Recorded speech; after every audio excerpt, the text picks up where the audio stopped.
Hello friends, welcome to One Style Cooking. நாம இன்னைக்கு பார்க்க போற ரெசிபி என்னன்னு பாத்தீங்கன்னா இந்த மாதிரி சின்ன வெங்காயத்தை பயன்படுத்தி சூப்பரா நம்ம சட்னி எப்படி செய்யலாம்ங்கறத தான் பார்க்க போறோம். ரொம்பவே டேஸ்டியாவும் ஹெல்தியாவும் இருக்குங்க. வாங்க இந்த சட்னி எப்படி ஈஸியா டேஸ்டியா செய்யலாம்ங்கறத பார்க்கலாம். வீடியோக்குள்ள போறதுக்கு முன்னாடி கீழ உள்ள ரெட் கலர் Subscribe பட்டனை கிளிக் பண்ணுங்க. கூடவே பக்கத்துல உள்ள பெல் ஐகானை கிளிக் பண்ணுங்க. அப்பதான் நான் போடுற வீடியோ எல்லாமே உடனுக்குடன் உங்களுக்கு தெரிய வரும். வாங்க இப்போ வீடியோக்குள்ள போலாம். சின்ன வெங்காய சட்னி பண்றதுக்கு ஃபர்ஸ்ட் ஒரு panல கொஞ்சமா ஆயில் சேர்த்துக்கோங்க. ஆயில் நல்லா சூடானதும் இதுல ஒரு 15 சின்ன வெங்காயம் போல எடுத்துர்க்கேன். அதை சேர்த்துக்கலாம். கூடவே ஒரு 8 பல் பூண்டு சேர்த்துக்கிறேன். இதெல்லாம் சேர்த்து ஃபர்ஸ்ட் நல்லா வதக்கிக்கோங்க. இந்த வெங்காயம் வந்து அரை பச்சை வாசனை போற வரைக்கும் லைட்டா வதங்கணும். நல்லா டிரான்ஸ்பரண்டா ஆகும். அது வரைக்கும் நல்லா வதக்கிக்கோங்க. பாருங்க வெங்காயம் வந்து ஓரளவுக்கு வதங்கிருக்கு.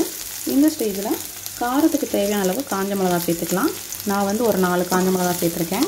இதையும் சேர்த்து இந்த ஆயிலே நல்லா வதக்கிக்கோங்க. இப்போ இதோட ஒரு 1/4 டீஸ்பூன் போல ஜீரகம் சேர்த்துக்கலாம். இந்த ஜீரகம் சேர்க்கிறதுனால நல்லா உங்களுக்கு ஃப்ளேவர் ரொம்ப நல்லா இருக்கும். இப்போ பார்த்தீங்கன்னா தெரியும் வெங்காயம் வந்து நல்லா உங்களுக்கு சுருண்டு வதங்கிருக்கு.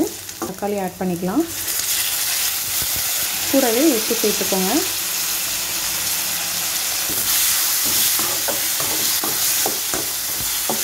தக்காளி சேர்த்து நல்லா மிக்ஸ் பண்ணிடலாம். இந்த தக்காளி லைட்டாக வதங்கட்டும். நம்ம தக்காளி சேர்த்துக்கிறதுனால நம்ம புளி எதுவும் ஆட் பண்ணணும் அவசியம் இல்லை. இன்கேஸ் உங்களுக்கு புளிப்பு கொஞ்சம் அதிகம் வேணும்னு நினச்சிங்கன்னா கொஞ்சமாக ஆட் பண்ணிக்கோங்க. இந்த ஸ்டேஜில் தக்காளி எல்லாம் நல்லா வதங்கிடுச்சு. இப்போ நம்ம அடுப்பை ஆஃப் பண்ணிவிட்டு இதை நல்லா ஆற வச்சு அரைச்சி எடுத்துக்கலாம். இப்போ சட்னி தாளிக்கிறதுக்கு ஒரு பாத்திரத்தில் கொஞ்சமாக ஆயில் சேர்த்துக்கோங்க.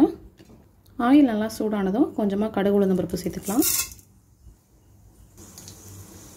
இது கூடவே ஒரு காஞ்ச மிளகாவை இந்த மாதிரி கிள்ளி சேர்த்துக்கோங்க. இது கூட கருவேப்பிலை, அப்புறம் நம்ம அரைச்சி வச்ச சட்னி இருக்குல்ல அதையும் இதில் சேர்த்துக்கலாம். இந்த சட்னியும் சேர்த்து நல்லா மிக்ஸ் பண்ணி விட்டுக்கோங்க. நம்ம பருப்பு எதுவும் சேர்க்காம இந்த மாதிரி சட்னி செஞ்சுருக்கிறதுனால இந்த மாதிரி தாளித்து இது கூடவே நம்ம இந்த சட்னியை சேர்த்து நம்ம மிக்ஸ் பண்ணி நம்ம கொதிக்க விட்டு இறக்கி சாப்பிட்டோம் அப்படின்னா ஒரு நாள் நீங்கள் வச்சு கூட சாப்பிட்லாம். சூப்பராக இருக்கும், கெட்டு போகாது. இது ஒரு நிமிஷம் மட்டும் வச்சுட்டு அதுக்கப்புறம் நம்ம அடுப்பை ஆஃப் பண்ணிடலாம். இப்போ நம்மளோட சட்னி ரெடி ஆகிடுச்சு. இப்போ நம்ம அடுப்பை ஆஃப் பண்ணிடலாம். ரொம்பவே சூப்பரான டேஸ்டான சின்ன வெங்காய சட்னி ரெடி ஆகிடுச்சு. கண்டிப்பாக நீங்களும் அந்த ரெசிபி இந்த மெத்தடில் ட்ரை பண்ணி பாருங்கள். இந்த ரெசிபி பிடிச்சிருந்துச்சுன்னா நம்ம சேனலை லைக் பண்ணுங்கள், ஷேர் பண்ணுங்கள், சப்ஸ்கிரைப் பண்ணுங்கள். மறக்காமல் இந்த வீடியோ பற்றின கமெண்ட்ஸையும் கமெண்ட் பாக்ஸில் தெரிவிங்க. நெக்ஸ்ட் ஒரு சூப்பரான ஒரு வீடியோவில் மீட் பண்ணுறேன். தேங்க்யூ.